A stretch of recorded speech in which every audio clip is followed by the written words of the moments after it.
Jadi memang ini merupakan perbedaan penyikapan ya di kalangan para sahabat ya. Apakah la yuki fayuka alaih ini dipahami dipahami 100% atau dipahami ya sekian persen saja ya. Maka seperti Abu Dzar dan para pengikutnya dari kalangan tabi'in dipahami 100%. Pokoknya nggak boleh menabung ya. Karena menabung itu akan menghambat datangnya rezeki Allah ya. Ada lagi yang mengatakan menabung itu ya hanya akan menghalangi amal-amal solehmu ya. Hanya akan menghalangi amal-amal soleh. Ini itu satu pendapat ya. Bagaimana menghalangi amal-amal soleh? Sebetulnya orang punya tabungan 100 juta. Ya. Sudah dizakati misalnya. Ya. Katakan sisa 95 juta. Akhirnya keburu mati. Kemana tuh uang 95 juta? Tentu buat ahli waris.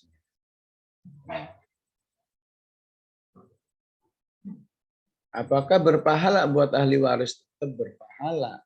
Kenapa? Karena Allah mengatakan di surat An-Nisa, ya, usahakanlah ahli warismu itu tidak dalam kesengsaraan ketika kamu meninggal. وَلْيَخْشَى الَّذِينَ لَوْ تَرَكُوا مِنْ خَلْفِهِمْ ذُرِّيَّةً ضِعَافًا خَافُوا عَلَيْهِمْ. Betul berpahala ketika uang tabungan itu jadi milik ahli waris. Tapi mana yang lebih besar pahalanya? Ya. Kalau saja ya buat ahli waris secukupnya lah. 25 juta untuk ahli waris, sisanya infak. Tentu infak. Ya, ahli waris misalnya cukup diberi secukupnya, ya. Kemudian sisanya untuk infak di jalan Allah. Mana yang lebih memuliakan atau memberi kehidupan yang baik di alam kubur? Tentu ya, ada infaknya, ada infaknya dan ada pemberian terhadap ahli warisnya. Nah, inilah pendapat-pendapat para sahabat, ya, walaupun nggak banyak ya. Tapi dari kalangan tabiinnya terus ini banyak yang bertahankan. Ya. Menjadi orang-orang yang takut menabung. Ya. Salah satunya karena hadis ini, la tuki fayuka alaih. Ya. Tentu kita bebas memilih pendapat yang mana. Mau memilih nggak usah menabung, tapi yang penting jangan ada yang terabaikan. Tetap ada pegangan walaupun sedikit. Jangan sampai saldonya jauh lebih banyak daripada apa yang diinfakkan.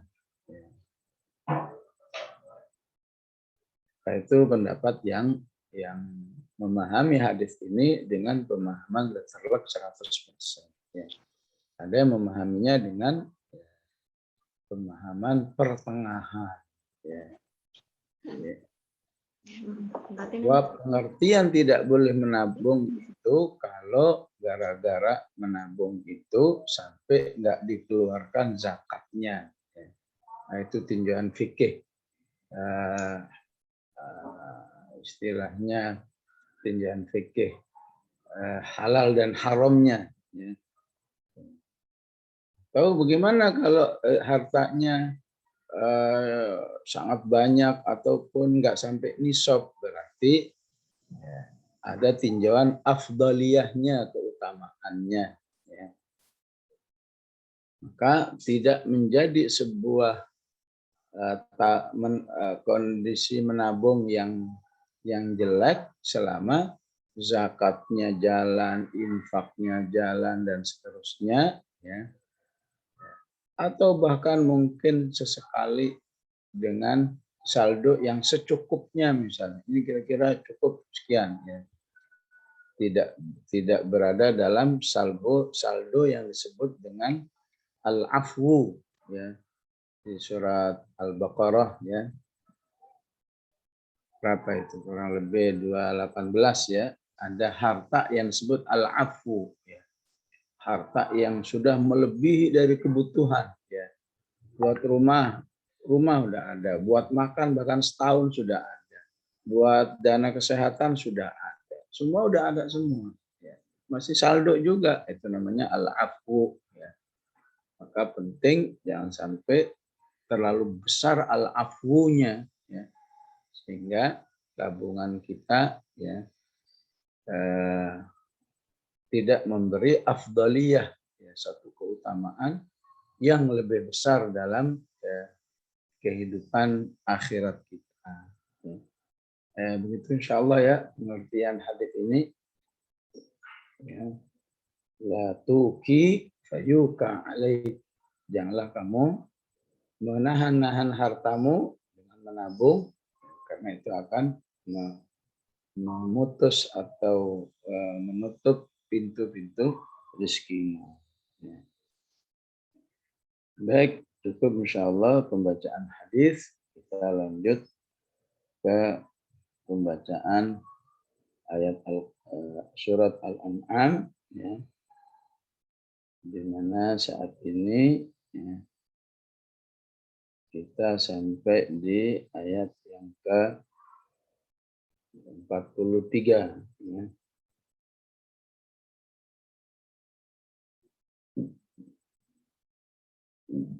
A'udzubillahi minasyaitonir rajim.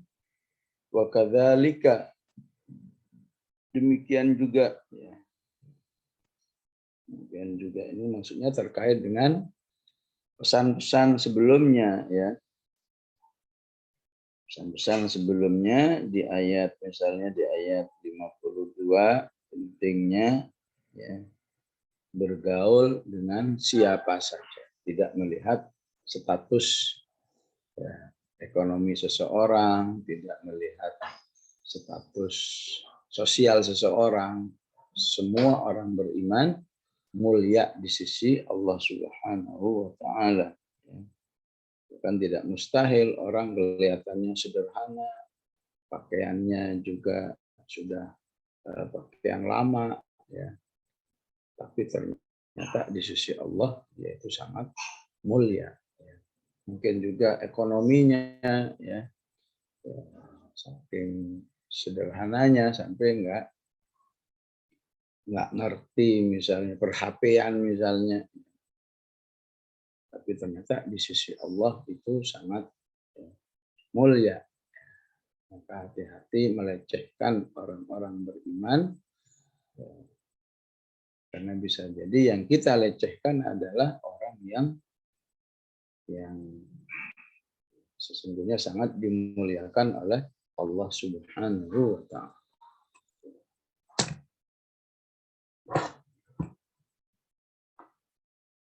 Fatanna ba'dahum, kami jadikan sebuah ujian antara manusia satu dengan yang lain. Ujiannya apa? Liyaqulu, agar manusia itu ya, mengatakan ahaulai manallahu alaihim min bainina. Apakah Allah telah memberi satu keistimewaan di antara kami ini? Maka dijawab oleh Allah, alaihissallahu bi'a'lam bisyakirin. Bukankah Allah itu maha mengetahui terhadap orang-orang yang bersyukur. Begitu ya terjemahannya ya. Adapun tafsirnya adalah jangan membuat standar kemuliaan manusia itu dengan standar dengan standar selain Allah Subhanahu wa Ta'ala. Yang ada di kepala itu standar hidup yang mulia itu, ya, standar-standar yang sifatnya keduniaan. Misalnya apa? Ya, wah, diri saya ini sesungguhnya orang yang sengsara. Kenapa? Ya, karena nggak punya prestasi apa-apa, misalnya juara bulu tangkis enggak, ya, pejabat bukan, ya, apalagi ya orang kaya bukan, orang yang berketurunan ningrat bukan, pokoknya orang biasa banget. Sehingga dia merasa dirinya adalah ibaratnya orang sampah. Begitu juga dalam mengukur orang lain. Mengukur orang lain yang sukses itu kalau punya rumah yang seharga 30 M, wah, baru itu orang keren. Ya. Mengukur orang itu dari mobilnya, wah, mobilnya itu 1 M, keren. Ya. Maka inilah yang diinginkan oleh ayat 40 atau 53 ini, ya. Jangan menilai manusia dengan standar-standar keduniaan. Baik nilai diri sendiri ataupun menilai orang lain. Tapi nilailah manusia itu dengan standar-standar akhirat. Masya Allah, orang itu kayaknya luar biasa, ya. Tapi begitu ada informasi, tapi orangnya pelit misalnya, ya, maka langsung standar itu harus berubah, ya. Kalau kaya tapi pelit, ya, nggak ada yang bisa dibanggakan. Kenapa? Karena itu akan menyulitkan manusia itu nanti di akhirat. Si fulan, Masya Allah, pejabat tinggi di lembaga, di kantor departemen ini. Bagaimana sikapnya terhadap masyarakat, terhadap rakyat? Wah, terhadap rakyat cenderung menyusahkan. Nggak usah dibanggakan. Begitulah seterusnya, ya. Jadi bagi orang beriman, menilai manusia itu harus dengan standar keimanannya kepada Allah Subhanahu wa Ta'ala. Ada seorang soleh yang saya kenal, ya, apapun dia, orang kaya, orang ya, terpandang dan seterusnya, tapi dia merasa mengambil pelajaran dari seorang tukang bengkel. Tukang bengkel yang hanya mengurusi mobil-mobil yang biasa digunakan untuk kegiatan dakwah. Mobil-mobil untuk kegiatan dakwah itu tanggung jawab diri. Harus selalu prima, harus selalu baik, jangan sampai mogok. Maka orang soleh ini, ya, meneteskan air mata karena takut kepada Allah. Kata dia, orang menyebut saya ini hebat, ya, maksudnya kaya, pemimpin dan lain sebagainya. Tapi tidak mustahil tukang bengkel ini jauh lebih baik di sisi Allah kalau dia walaupun hanya dengan statusnya tukang bengkel atau istilahnya montir yang tiap hari badannya belepotan oleh oli. Tapi ketika dia ikhlas karena Allah, dialah yang paling mulia di sisi Allah daripada diri saya yang disebut, ya, ketua ini, ketua itu, dan lain sebagainya. Itulah ciri orang yang soleh. Itu di dalam menilai standar-standar kehidupan manusia. Ya. Oleh karena itu Rasulullah Shallallahu Alaihi Wasallam menjelaskan, hati-hati kamu menginginkan berbagai macam kenikmatan dunia yang dimiliki oleh manusia. Kalau sekedar mubah sih masih lumayan. Khawatirnya keinginanmu itu justru menyengsarakan dirimu di akhirat. Maka supaya keinginan-keinginanmu itu terarah, ya, terbimbing menjadi keinginan yang akan membuatmu di akhirat hidup lebih baik, maka ya, hendaklah kamu berkeinginan dalam dua hal. Ya. Berkeinginan menjadi manusia yang selalu ingin hidup dengan Al-Quran.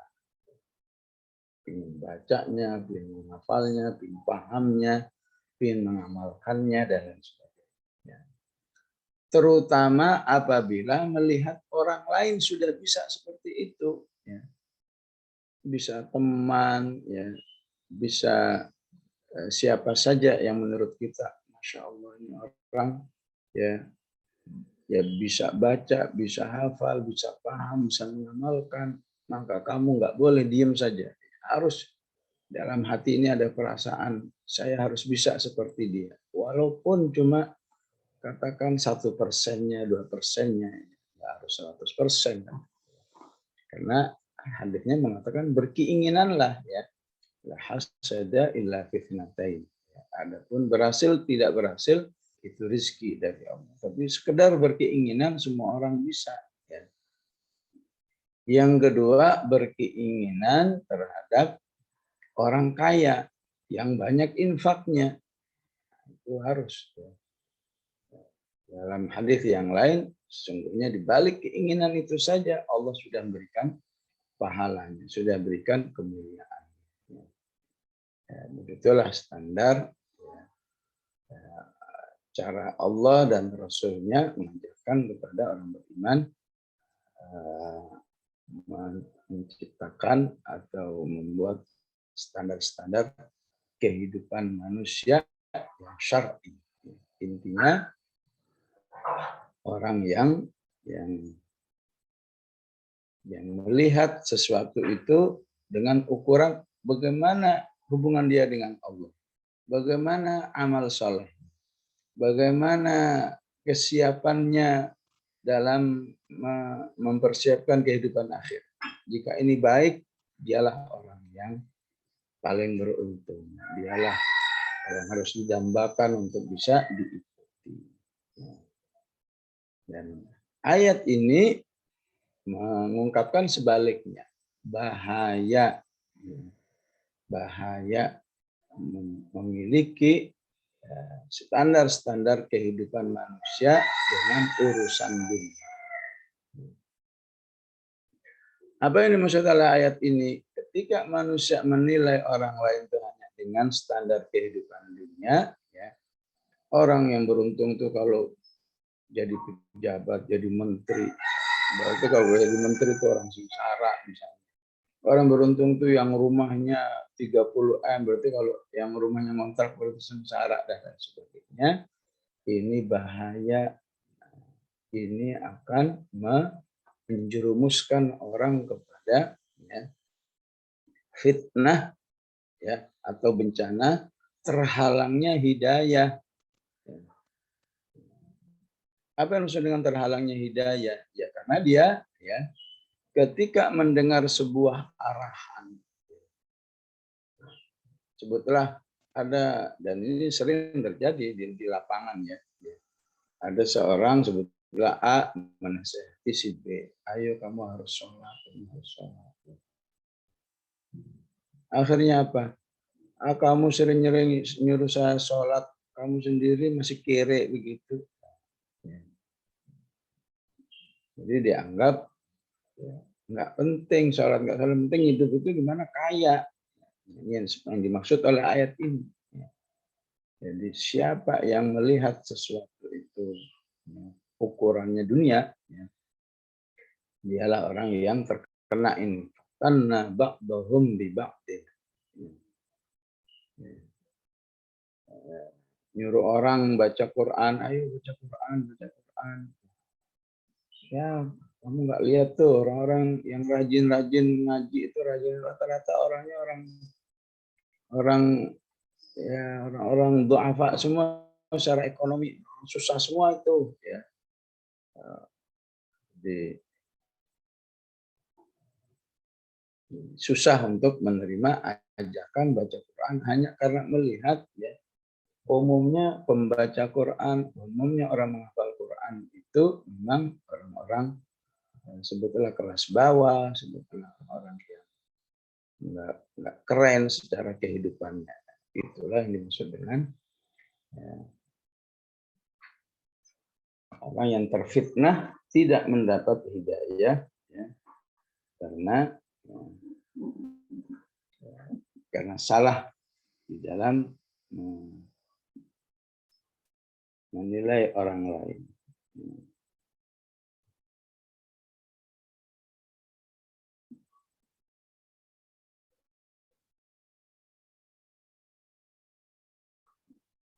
Ya, hal-hal seperti ini sering diceritakan oleh Allah dalam dakwahnya Nabi Nuh. Ya. Nabi Nuh itu ditolak dakwahnya oleh masyarakat gara-gara masyarakatnya terjangkit ya, terjangkit mental begini ya. Nah, sebetulnya di surat Hud ya, ketika Nabi Nuh mengajak masyarakat beriman, kata mereka apa? Ma naraka taba'aka illa alladziina hum aradilun. Ngapain saya ikut kalian? Ikut kamu wahai Nuh. Saya lihat umumnya yang menerima ajaranmu, yang menerima dakwahmu itu aradiluna, orang-orang kelas bawah semua. Sementara saya ini orang keren. Jadi kalau saya ngikut kamu, berarti saya ini jadi orang-orang bawah, radiluna juga. Badiyar ra'yi, orang-orang yang rendah intelektual. Rata-rata cuma SD, nggak berpendidikan, itu badiyar ra'yi. Jadi intelektual, nggak intelektual, tidak diukur keimanan. Sehingga akhirnya jatuh dalam fitnah apa? Susah mendapat hidayah. Susah mendapat petunjuk dari Allah untuk menerima keimanan hanya karena salah. Dan di kalangan masyarakat Quraisy saat itu sangat banyak kejadiannya ya. Jadi mereka susah menerima dakwah Rasulullah hanya melihat ya yang pengikut dia kan cuma Bilal, Khabbab bin al-Arad. Pokoknya orang-orang kelas bawah semua. Itu ada Umar, ya, itu cuma 1-2 katanya. Itu ada Hamzah 1-2. Mayoritasnya orang-orang susah semua. Akhirnya model Abu Jahal, ya, akhirnya nggak mendapat hidayah. Abu Sufyan terlambat dapat hidayah, perlu sekitar hampir 20 tahun lebih ya baru dapat hidayah. Kenapa? Karena ya, cara menilai manusia hanya dengan penilaian-penilaian ke dunia. Maka itu yang disebut dengan demikianlah kami uji manusia itu satu dengan yang lain. Diuji apa? Ya, susah mendapat hidayah. Kenapa? Karena ya di dalam menilai sebuah hidayah itu melihat status orang. Oh dia itu orang yang soleh, tapi kok rumahnya reot, tapi kok nggak punya kendaraan. Nggak penting soleh itu, yang penting itu gimana hidup ya tercukupi semua. Ini yang dimaksud dengan haula imanallahu alaihim min. Kalau saja jadi orang soleh itu baik, tentu dia itu jadi kaya katanya. Ya. Tentu dia itu lebih kaya dari kita-kita ini. Maka dijawab oleh Allah Subhanahu wa taala, "Alaihissallahu bi'alama bisyakirin." keren dan nggak kerennya manusia, mulia dan nggak mulianya manusia itu hanya Allah yang tahu. Allah sendiri memberi ukuran ketika manusia itu menjadi orang yang bersyukur. Siapa yang bersyukur itulah yang paling keren di sisi Allah. Ya. Mungkin dia hanya tukang bakso dengan pakaian yang ala kulli hal, ya. Tapi begitu ada azan, dia tinggal gerobaknya, dia sholat berjamaah, ya. Masya Allah, ada qobliyahnya, ada ba'diyahnya, baru kemudian melayani lagi, ya, pembelinya. Ya. Mungkin orang ya hanya tukang bakso, tapi di sisi Allah ternyata walaupun tukang bakso dia itu lebih keren, ya, dibanding dengan orang yang Masya Allah, ya, pakai jas, pakai dasi, ya, pakai sepatu, ya, yang mahal, pantofel, ya, keluar dari mobil yang harganya 1 M, ya, keren gitu, ya. Tapi ternyata nggak sholat, ya. Tapi ternyata tidak taat kepada Allah Subhanahu wa Ta'ala, maka Allah menjelaskan, ya, tinggal manusia mau menerima enggak. Allah tetapkan, ya, sungguhnya tukang bakso tadi lebih mulia, lebih keren di sisi Allah dibanding orang yang penampilannya Masya Allah, ya, mewah, ya, elit, ya, wangi, ya, tapi ternyata enggak taat kepada Allah Subhanahu wa Ta'ala. Itulah yang saya katakan tadi, hati-hati terjerumus dalam penilaian-penilaian yang sifatnya keduniaan. Ya. Dalam ayat yang lain, Allah mengistilahkan siapa yang asyqa.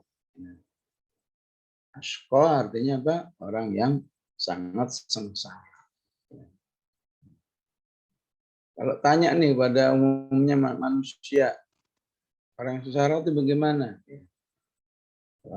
Orang sengsara itu pasti miskin, ya, rumahnya reot, ya, udah gitu penyakitan, itu asyqa. Tapi Al-Quran memberikan pandangan yang lain. Allah katakan apa? Fadzakir inna fa'atiz dzikra sayadzakkaru man yakhsha wa yatajannabuhal asyqa. Asyqa itu manusia yang susah menerima hidayah. Ya. Dikasih, diingatkan oleh si A, si B, si C, apa aja nggak ada yang menarik. Itu yang disebut dengan al-asyqa. Itulah cara Allah mengarahkan, membimbing manusia. Tapi bukankah itu asyqa? Udah miskin, penyakitan, rumah reot. Iya, itu memang asyqa. Tapi kalau dia orangnya banyak melakukan ketaatan kepada Allah, bersabar atas ujian-ujian kehidupannya, maka sungguhnya asyqanya itu hanya terbatas. Ya. Sebutlah 50, 60, 70 tahun. Innalillahi wa inna ilaihi raji'un. Setelah itu bahagia seterusnya. Jadi asyqanya itu cuma waktu sebentar. Dan apa? Kondisi-kondisinya yang disebut orang asyqa tadi, ya gimana nggak asyqa, ya miskin, rumah nggak punya, ya, dan lain sebagainya lah, ya. Karena disikapi dengan kesabaran, ya, dengan ridha kepada Allah, dengan husnudzon kepada Allah.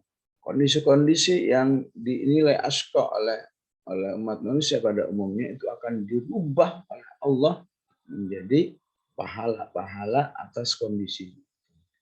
Jadi ada pahala dari amal-amal solehnya, ada pahala-pahala dari kondisi kehidupannya yang menurut orang pada umumnya itu kehidupan yang sengsara.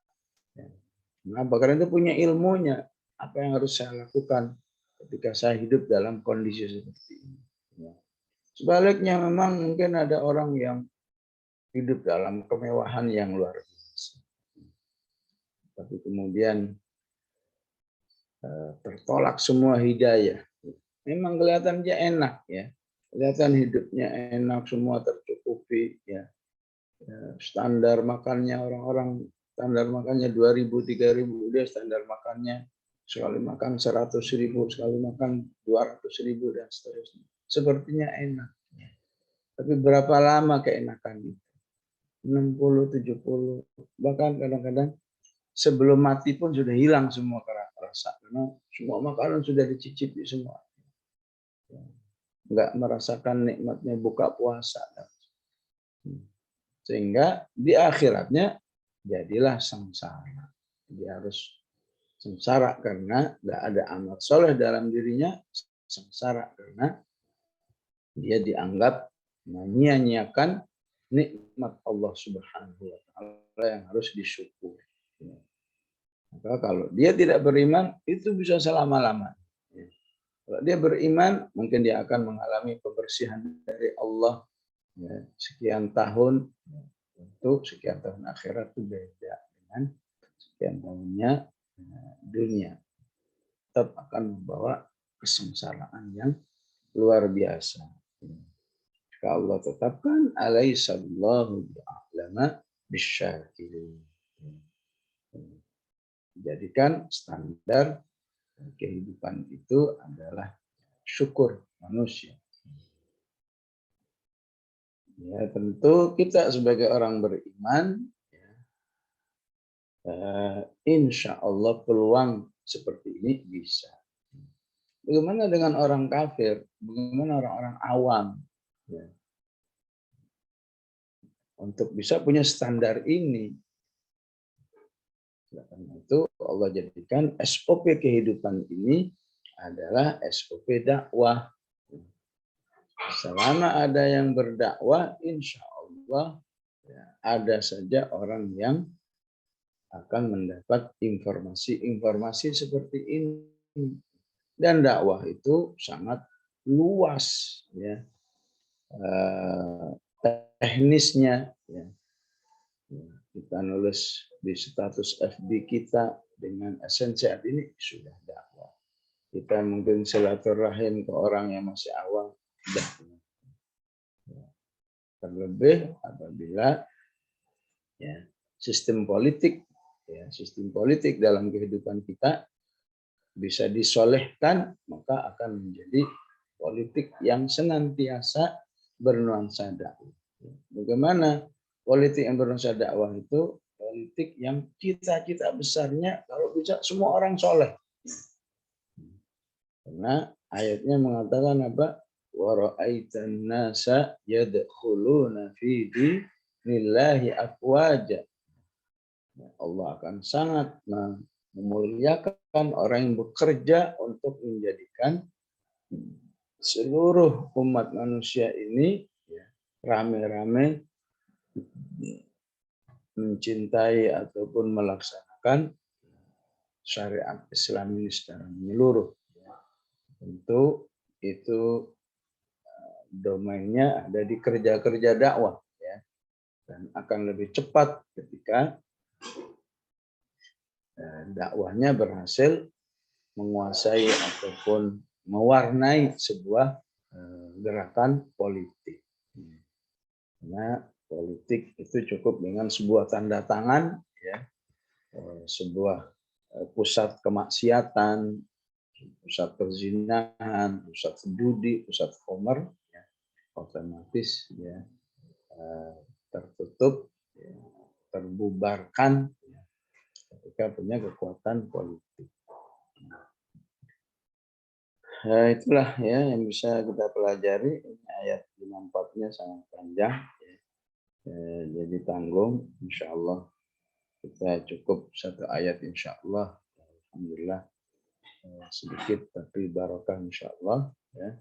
Selanjutnya silakan jawab baik langsung maupun baca dari chat.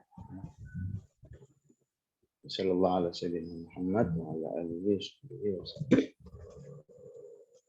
Alhamdulillahirrahmanirrahim. Kita telah dengarkan penjelasan dari Ustadz yang begitu panjang menjabarkan bagaimana kita harus bersikap. Semoga kita semua di sini dapat termasuk golongan orang-orang yang mempunyai standar kehidupan untuk kehidupan akhirat. Kepada ibu-ibu yang ingin bertanya, silahkan raise hand. Atau mungkin ada yang sudah. Adakah yang ingin bertanya?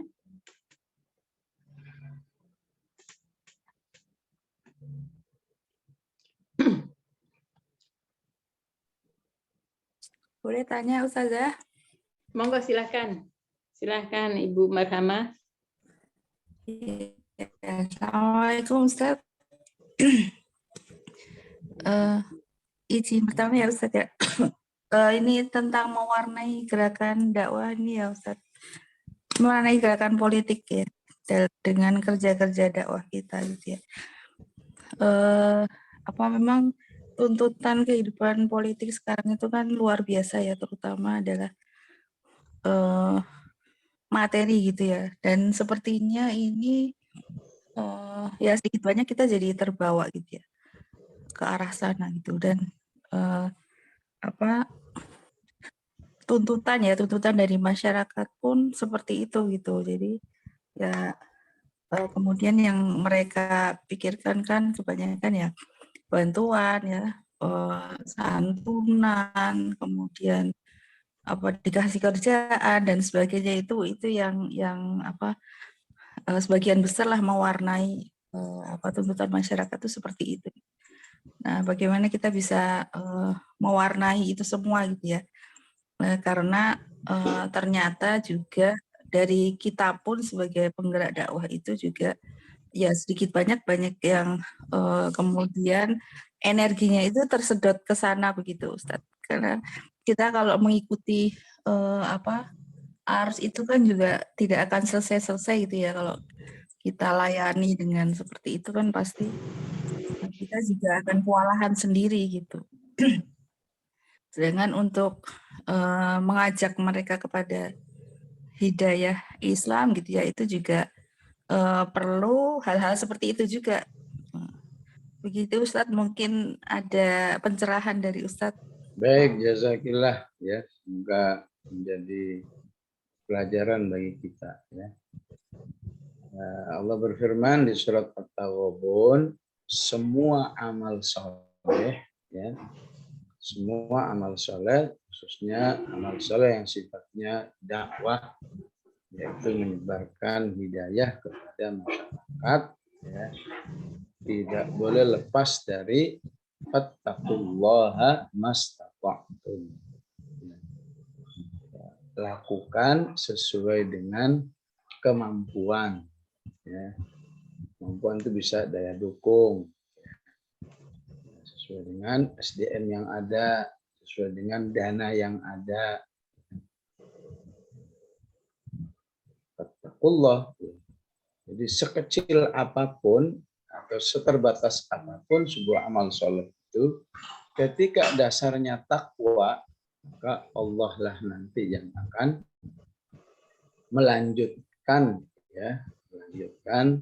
amal-amal soleh tersebut ya, yang sudah diawali oleh manusia, sekecil apapun, sesederhana apapun, seterbatas apapun, itu nanti Allah yang melanjutkan ya. Jadi ini memang pertanyaannya cukup membuat kita waspada ya.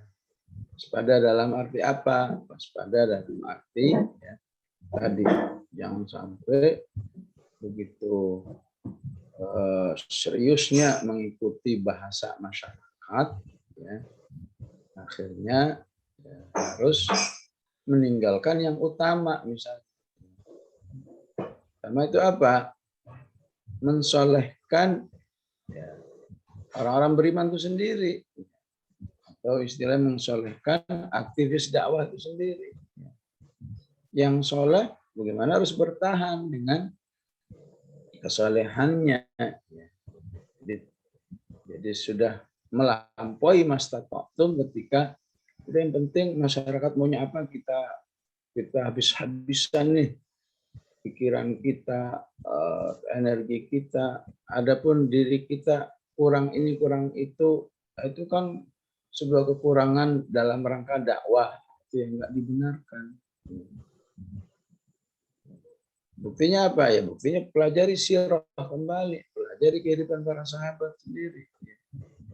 Walaupun mereka berusaha mengikuti bahasa masyarakat, tapi mempertahankan diri ya, dalam kesolehan itu tetap menjadi satu fokus yang nggak boleh berubah. Apakah menurun, apalagi sampai menghilang. Jadi ketika gara-gara ingin mengikuti bahasa masyarakat, tujuannya supaya dakwah ini diikuti, tapi dirinya berantakan, itu namanya tambal sulam. Apalagi kalau berantakannya udah sampai ya, terjerumus kepada yang diharapkan oleh Allah Subhanahu wa Ta'ala. Ya. Jadi ya, pada akhirnya memang harus tetap memperhatikan tawazunitas, keseimbangan. Begitu juga ya dalam arti nggak tawazunnya dalam arti sampai katakan demi untuk mengikuti bahasa masyarakat itu begini sampai katakan mengalah terhadap nilai-nilai hidayah Allah Subhanahu wa Ta'ala. Yang penting masyarakat suka sama kita walaupun kebijakan-kebijakan itu tidak sesuai di sisi Allah Subhanahu wa Ta'ala. Habis kalau nggak begini masyarakat susah diajak ngomongnya. Nah, ini sesuatu yang harus diperhatikan. Karena hakikat dakwah itu bukan kepada ya, bukan kepada bentuk ya, atau mungkin volumenya ya, tapi juga penting adalah kualitasnya. Ya. Ketika sedikit tapi berkualitas, tidak mustahil itu akan dilipat gandakan oleh Allah menjadi sebuah hasil-hasil yang besar. Sementara dalam hal ini, kalau saja ya orang berjuang di jalan Allah itu belajar dari surat At-Taubah. Bagaimana cara Rasulullah membiayai sebuah perjuangan dari A sampai Z, ya, semua kekurangan semua, nggak ada yang ideal semua.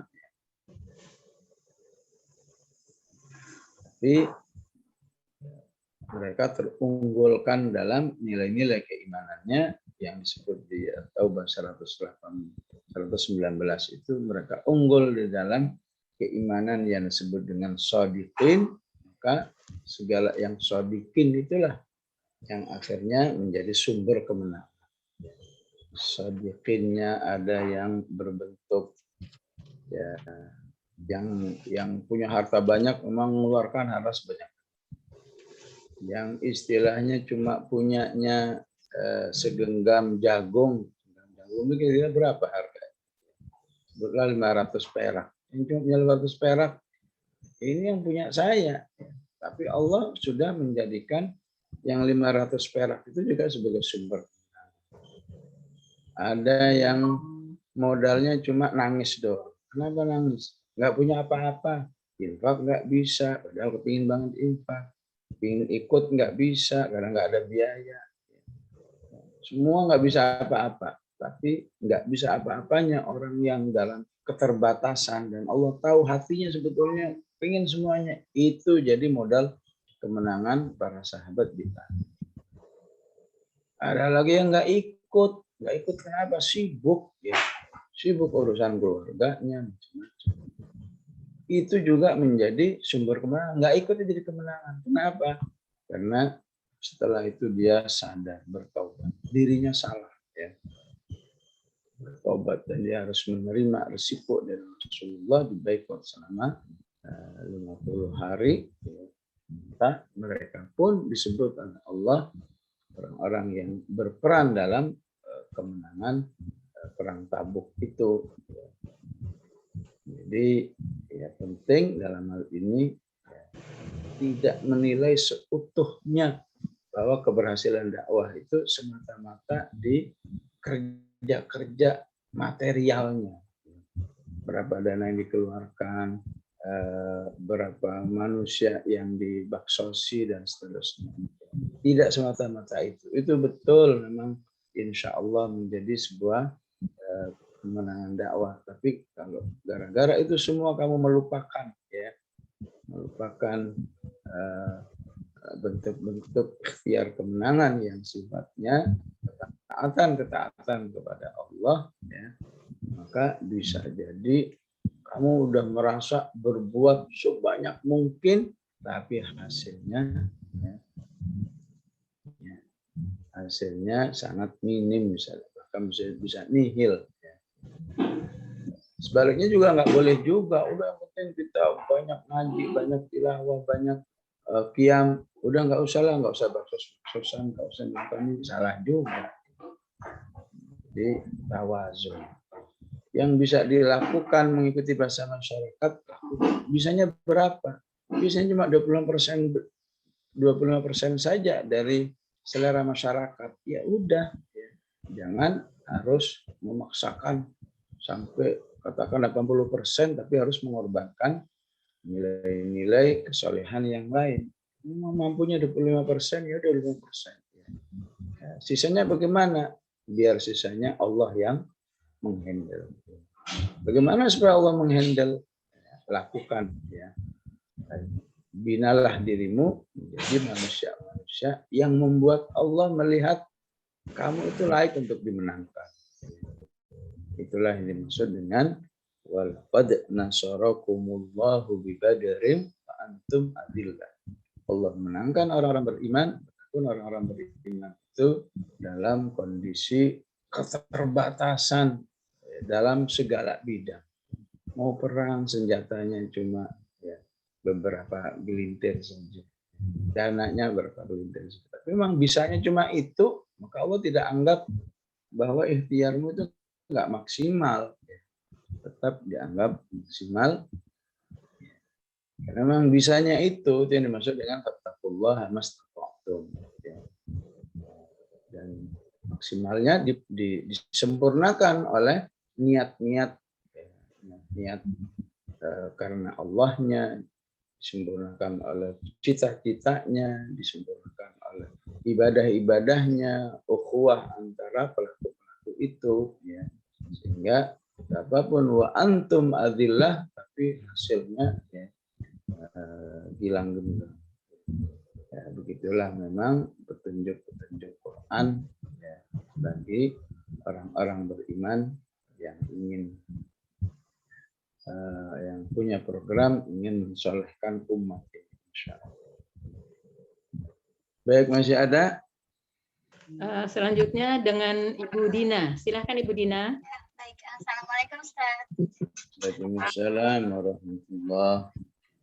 Ustaz, bagaimana caranya mengelola hati kita terhadap rasa sedih dan apa ya Ustaz ya, kan sama anak itu kan kita sudah mendidik dari kecil gitu ya.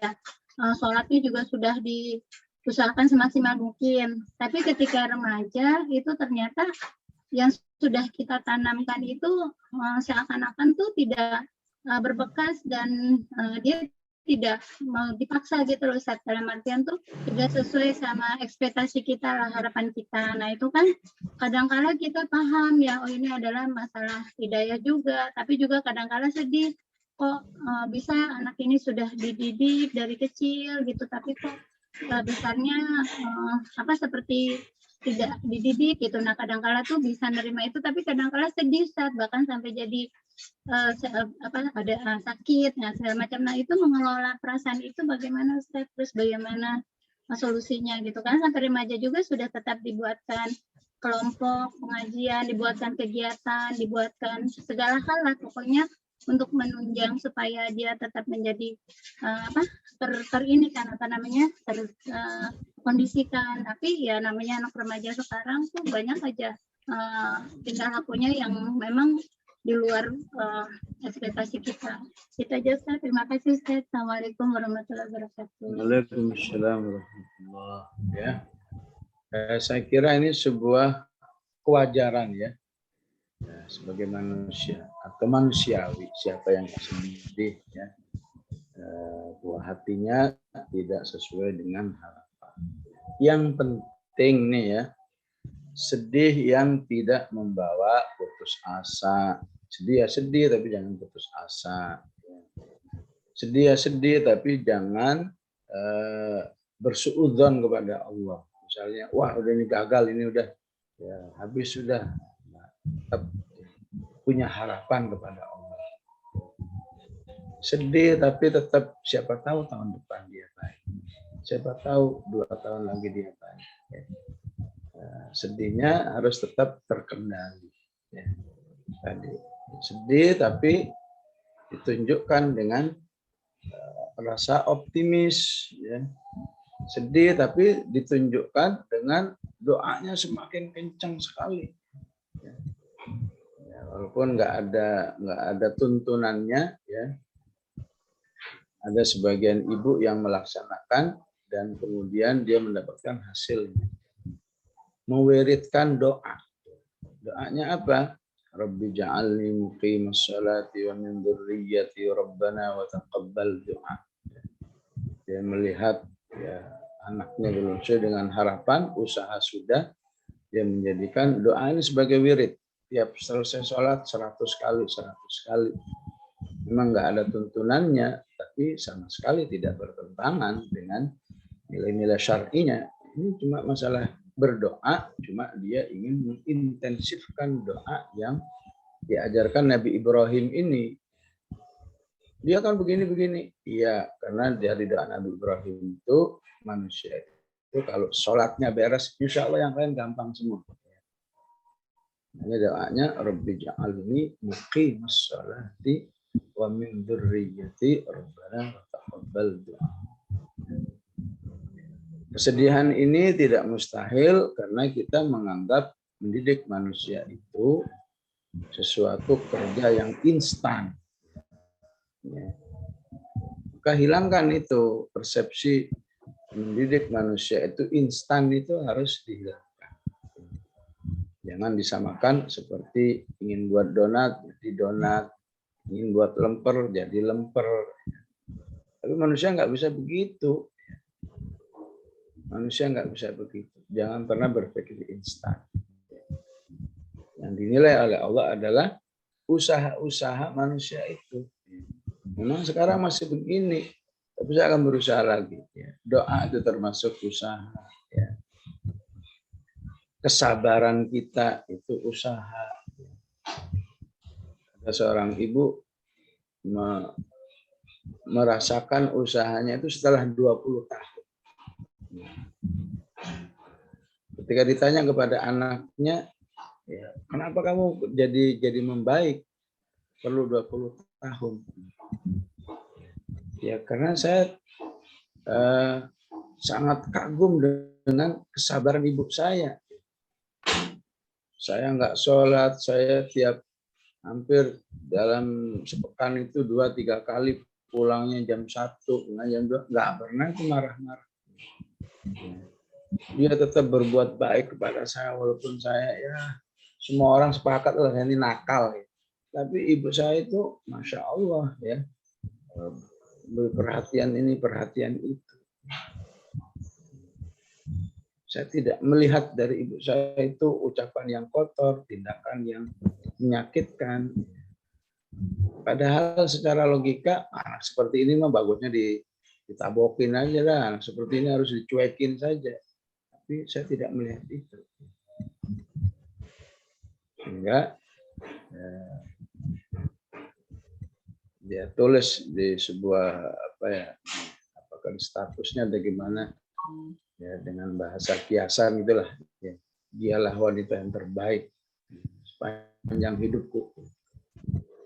Jadi ya, setelah dia mengambil kesimpulan dari kesabaran, akhlaknya yang baik dari ibunya, itu membuat dia mampu mereview kembali apa saja yang diinginkan oleh ibunya. Ibunya tuh dulu ingin dia ahli sholat, dia sholat. Ibunya dulu inginkan dia baca Quran, baca Quran. Kita, ibu saya itu betul-betul ketika mengajak saya dalam kebaikan itu, ya memang betul-betul ingin sebuah kebaikan, ya, nggak ada tujuan-tujuan yang lain. Nah, itu contoh-contoh ya dalam kehidupan ya, yang bisa menjadi pelajaran bagi kita. Jadi salah satu solusinya begitu, jangan pernah menganggap ya, mendidik manusia itu sebuah kerja instan, atau kalau terkait dengan pertanyaan pertama tadi, jangan menganggap kerja dakwah dan kerja dakwah kepada keluarga, khusus anak sendiri, itu jangan sekali-kali dipahami bukan dakwah atau dengan istilah itu juga dakwah juga. Enggak, justru itu dakwah yang nomor satu, karena ayatnya mengatakan wa anzir ashiratakal aqrabin. Ya, dakwahilah keluargamu yang terdekat. Kemudian juga jangan melupakan ya. Kalau hari ini belum sesuai dengan harapan, tapi kita sudah melakukan ini, bahwa di balik itu ada pahala yang sudah besar di sisi Allah. Ya. Masa iya pahala-pahala yang sudah dijanjikan tidak cukup menghibur diri kita? Di balik doamu ada pahala, di balik harta yang kamu keluarkan untuk anak-anakmu itu ada pahala, di balik sakit hatimu itu ada pahala. Semua itu ada pahalanya. Tidak cukupkah pahala yang akan disediakan oleh Allah itu membuat kamu terhibur ya, di dalam kondisi memang kamu sedih. Sedih ada, tapi hal-hal yang menghibur kan juga banyak. Jangan sampai dominannya sedih, hanya kenapa? Hanya lupa kepada sisi-sisi pembahagiaannya. Ada pahala, kamu bisa berdoa itu satu kemuliaan dari Allah. Kamu jadi rajin ibadah. Ini anak saya kok begini, jangan-jangan saya kurang ibadah. Wah, jadi tambah banyak ibadah. Kamu berakhlak yang baik, mungkin cara saya kali, cara ngomong saya kali menyakitkan hatinya, coba saya perbaiki. Jadi berusaha memperbaiki akhlak itu ibadah, ya. Itu amal soleh yang mesti ada perhitungannya di sisi Allah Subhanahu wa Ta'ala. Ya, penting juga ya orang-orang sekeliling kita ya paham atau ya, harus membuat kita sabar ya. Kadang-kadang orang sekeliling kita juga terjerumus kepada hal-hal yang begitu, yang sifatnya penilaian sekilas, penilaian instan ya. Lihat temannya katanya ustazah ini, tapi anaknya kurang soleh, langsung orang tuanya diberi penilaian yang tak bagus. Gimana sih itu cara mendidiknya kok begitu? Nah, ini cara menilai yang sangat salah ya. Siapa tahu dibalik Anda menilai dia belum berhasil, tapi orang tua itu di sisi Allah sangat mulia karena Allah telah banyak melihat usaha-usahanya yang maksimal. Ya. Kalaupun kita harus menghadapi, hati-hati ya, hati-hati baper terhadap penilaian-penilaian yang sangat instan, tidak melihat latar belakangnya, tidak melihat kayak apa ibu itu sedihnya, kayak apa ibu itu berjuang siang malam ya.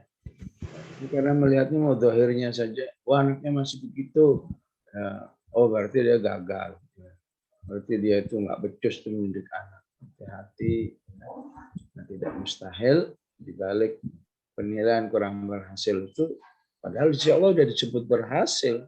Ya. Nah,